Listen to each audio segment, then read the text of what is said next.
Next Generation Choir. Hallelujah. Praise the Lord.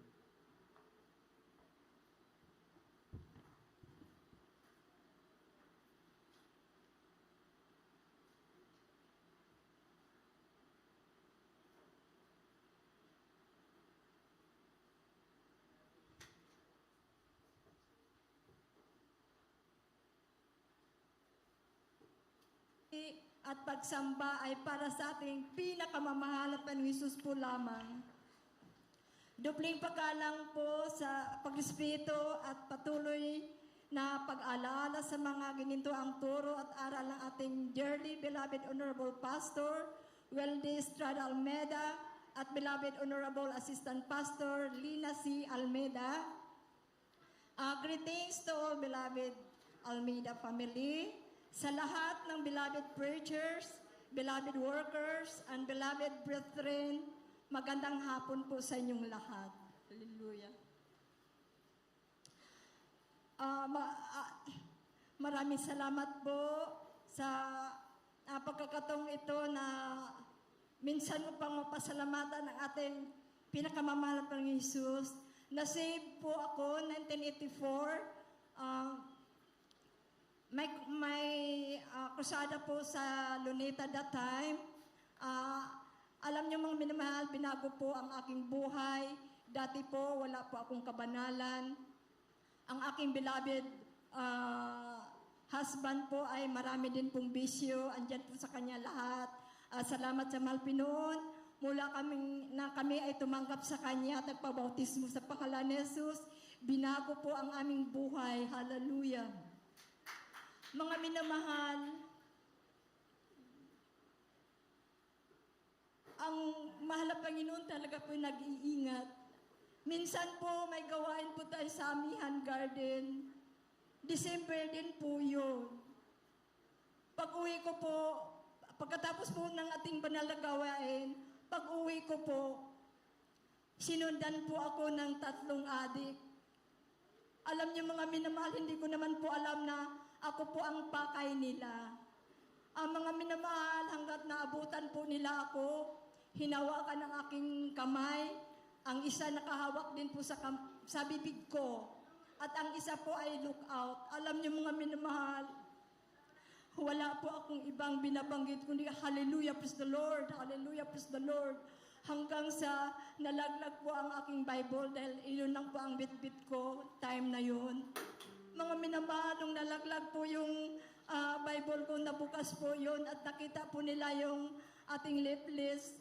Hallelujah, sila po ay nagsisitakbuhan po. Hallelujah, glory to God. Hallelujah. Praise the Lord. Amen.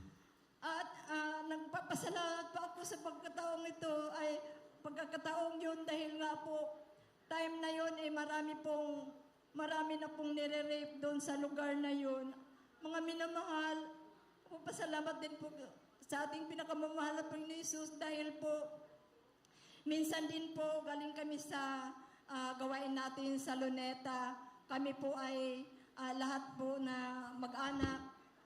Pauwi na po kami, meron po kami nakasabay na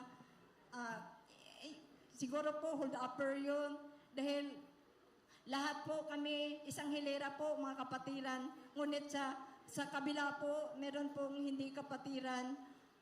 Kitang-kita ko po kung paano tatanggalin yung relo ng katabi niya kasi tulog po. Ngunit sa pagre-review ko lang po ng hallelujah, praise the Lord. Hallelujah, praise the Lord. Hindi po nagtatagumpay ang mandurukot na yon. Hallelujah, glory to God. Mga minamahal, share ko po sa inyo, nung kami po ay lumubog po kami sa barko. 1994 po, 6 po kami magkakapatid. 4, tapos kasama ko po yung bunso kong anak at saka yung kapatid ko, kasama din po ang bunso niyang anak. Alam niyo mga minamahal, bago po umalis ang aming sinasakyan, gano'n na lang po ang pagsishare ko sa aking mga kapatid dahil hindi pa po sila manampalataya.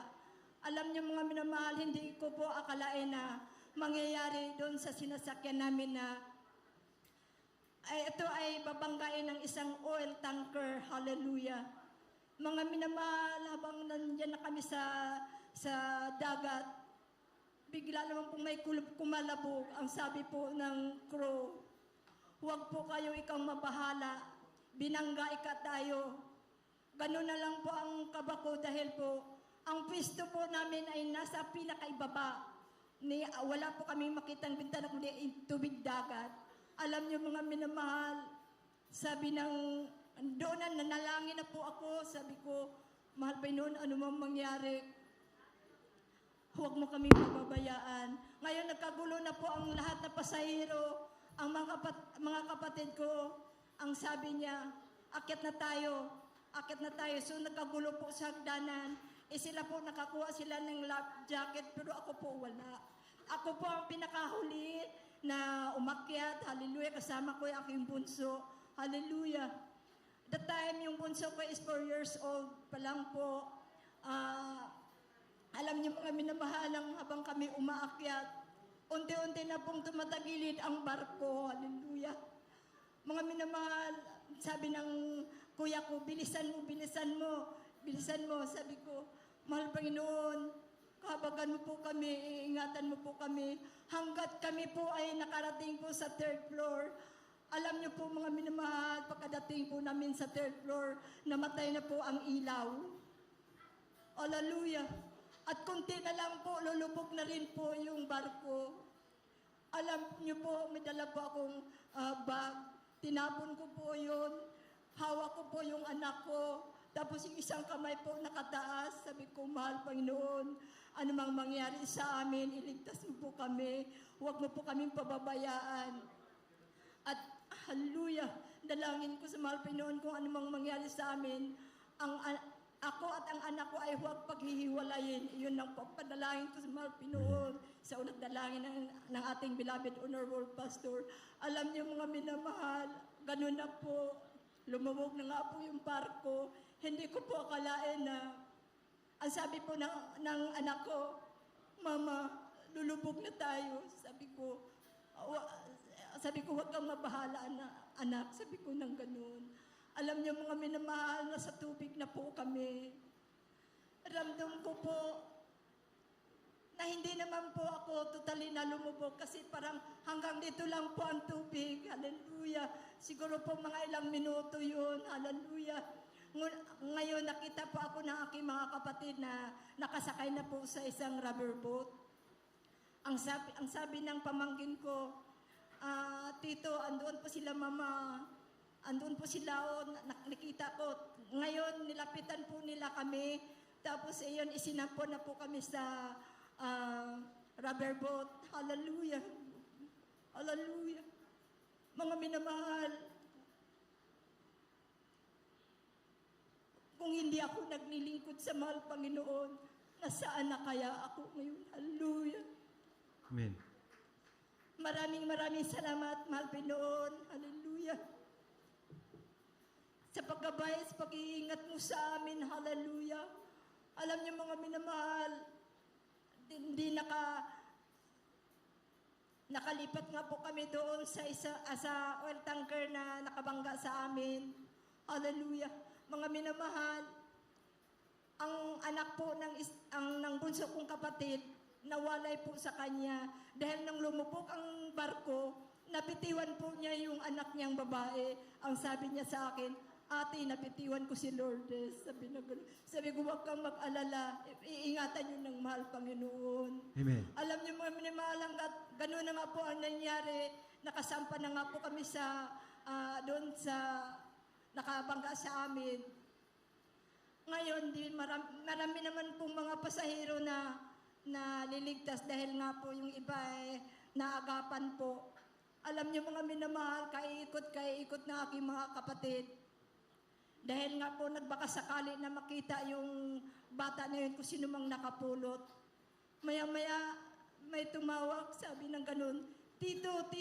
Sabi, ngayon, dahil hindi po ganun kilala ng kapatid ko, dahil bihira lang po kasi sila magkitaan. Alam niyo mga minamahal, ang sabi ng bata, ako po ang anak ni Irene, sabi ng kapatid ko nga po. Adi, salamat sa mahal Pinoon at At ganon iniligtas. Ang sabi nga po ng nakahawak sa kanya, talaga bang pamangkin mo ito? Kasi kung hindi, iuwi ko ito sa aming lugar. Malayo po ang lugar nila. Salamat sa mahal Pinoon, sa pag-iingat mo sa amin. Hallelujah, hanggat kami po ay nakauwi sa aming, bago po kami umuwi sa aming tahanan, kami po ay chinik up po lahat ng mga pasahero. Hanggat ngayon wala naman pong nangyari sa amin. Wala naman po kami mga na physical, ganun po. Andoon lang po yung nervous. Ganun po talaga ang nervous ko, grabe. Alam niyo mga minamahal. Kami po ay nakauwi sa aming tahanan. Nagulat po ang beloved husband ko. Dahil sabi niya, "Oh, bakit kayo nandito?" Sabi ko, "Hindi mo ba alam na yung sinakyan naming barko ay lumubog?" Tapos hindi na siya makakaimik. Siguro po, siguro na sa himala na ginawa ng mahal Pinoon hanggat hallelujah. Hanggat nagpupuri po, hallelujah. Nagpupuri po kami, hallelujah. Na kami nakauwi sa aming tahanan, hallelujah. Alam niyo mga minamahal, dumating ang time. Kaya nga po pala kami ay uuwi sa probinsya dahil nga po ang aming father is serious na. Pinauwi po kaming lahat na magkakapatid. Gayon nga po, hindi kami nakauwi dahil sa pangyayaring yun. Ngayon, after po ng ilang linggo po, nakatanggap na po kami ng na kailangan na po talagang umuwi.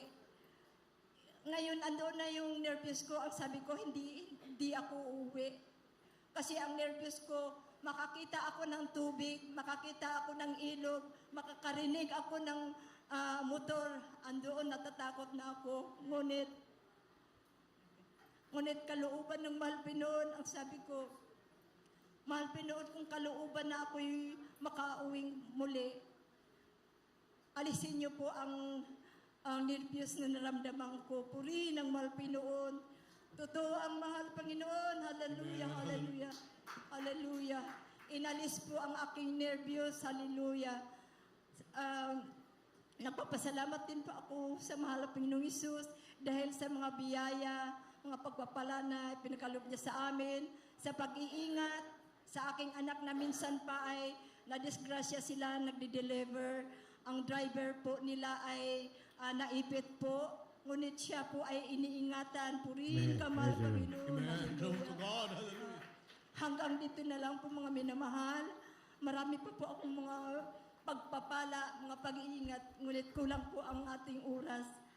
Hanggang dito na lamang po at ang lahat ng kapurihan, pasasalamat, paglululahati sa ating mahal na Panginoon Hesus po lamang.